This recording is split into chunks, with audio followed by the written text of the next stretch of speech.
Karena itu kami mengambil keputusan untuk tinggal seorang diri di Athena. Lalu kami mengirim Timotius, saudara yang bekerja dengan kami untuk Allah dalam pemberitaan Injil Kristus, untuk menguatkan hatimu dan menasihatkan kamu tentang imanmu, supaya jangan ada orang yang goyang imannya karena kesusahan-kesusahan ini. Kamu sendiri tahu bahwa kita ditentukan untuk itu. Sebab juga waktu kami bersama-sama dengan kamu, telah kami katakan kepada kamu bahwa kita akan mengalami kesusahan. Dan hal itu, seperti kamu tahu, telah terjadi. Itulah sebabnya, maka aku, karena tidak dapat tahan lagi, telah mengirim dia, supaya aku tahu tentang imanmu.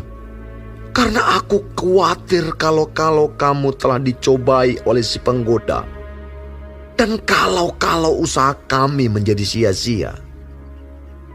Tetapi sekarang, setelah Timotius datang kembali dari kamu dan membawa kabar yang menggembirakan tentang imanmu dan kasihmu, dan bahwa kamu selalu menaruh kenang-kenangan yang baik akan kami, dan ingin untuk berjumpa dengan kami, seperti kami juga ingin berjumpa dengan kamu.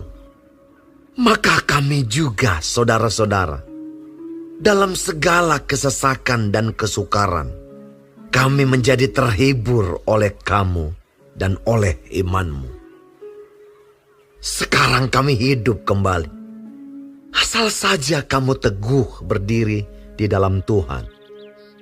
Sebab ucapan syukur apakah yang dapat kami persembahkan kepada Allah atas segala sukacita yang kami peroleh karena kamu di hadapan Allah kita. Siang malam kami berdoa sungguh-sungguh supaya kita bertemu muka dengan muka dan menambahkan apa yang masih kurang pada imanmu. Kiranya Dia, Allah dan Bapa kita, dan Yesus Tuhan kita, membukakan kami jalan kepadamu.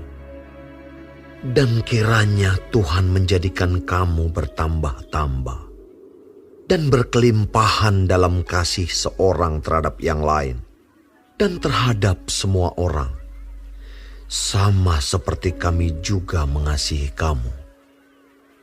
Kiranya Dia menguatkan hatimu, supaya tak bercacat dan kudus di hadapan Allah dan Bapa kita pada waktu kedatangan Yesus Tuhan kita dengan semua orang kudusnya.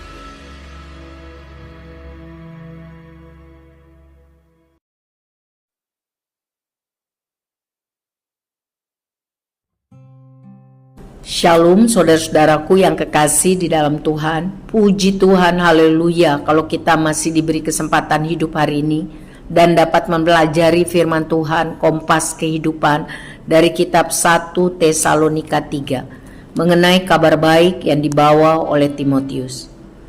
Paulus mencatat bahwa akhirnya kerinduan kami tidak tertahankan lagi.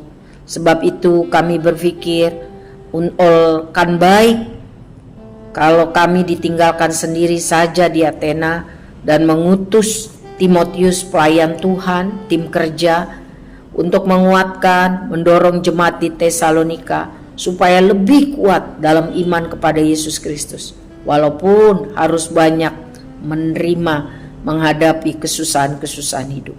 Jadi saudara, jangan lemah iman, jangan sampai jatuh karena godaan iblis, ya, sehingga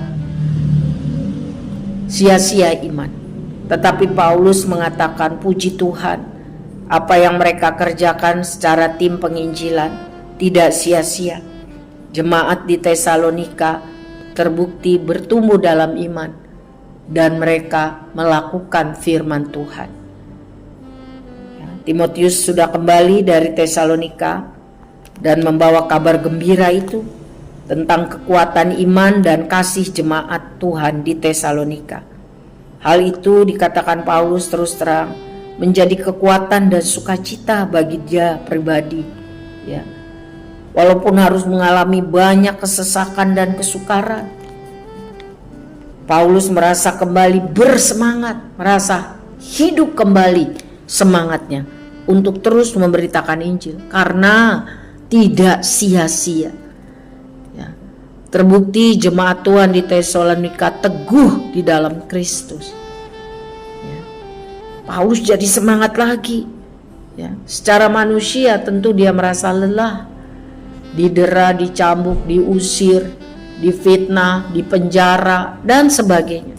Tetapi mendengar informasi yang baik dari Tesalonika, Paulus bersyukur kepada Tuhan. Ia sangat bersukacita. Dan Paulus sangat rindu bertemu dengan jemaat Tuhan di Tesalonika untuk datang mengajari mereka tentang firman Tuhan. Paulus dikatakan berdoa siang malam supaya Tuhan menguatkan hati jemaat Tesalonika sehingga mereka bisa tetap hidup suci, kudus di hadapan Tuhan dan siap menyambut, menyongsong kedatangan Tuhan yang kedua kali. Saudara, bagaimana dengan kita? Apakah kita sungguh-sungguh hidup suci di hadapan Tuhan? Apakah kita siap menyongsong kedatangan Tuhan yang kedua kali sebagai Raja dan Hakim? Apakah kita punya semangat yang menggebu-gebu untuk menginjil? Apakah kita punya motivasi yang benar dalam melayani pekerjaan Tuhan? Apakah kita berdoa supaya keluarga kita, keluarga besar kita, teman-teman kita, tetangga kita, komunitas kita boleh menerima anugerah keselamatan? Boleh bertumbuh dalam iman yang benar? Mari kita contoh apa yang dilakukan Paulus. Tuhan menolong kita. Hidup ini adalah kesempatan yang Tuhan berikan. Mari kita isi setiap hari dengan bermanfaat bagi banyak orang demi kemuliaan Tuhan. Mari kita sungguh-sungguh hidup kudus benar di hadapan Tuhan. Terbukti dari kelakuan kita, saudara. Harus tambah hari tambah seperti Tuhan mau, jadi berkat bagi kemuliaan Tuhan. Mari bersemangat untuk memberitakan Injil. Mari tekun dalam doa, sebab dengan berdoa ada mujizat. Ya, hanya Tuhan yang sanggup merubahkan hati orang. Seperti Tuhan menolong jemaat Tesalonika, Tuhan juga menolong orang-orang yang kita doakan. Amin. Tuhan memberkati.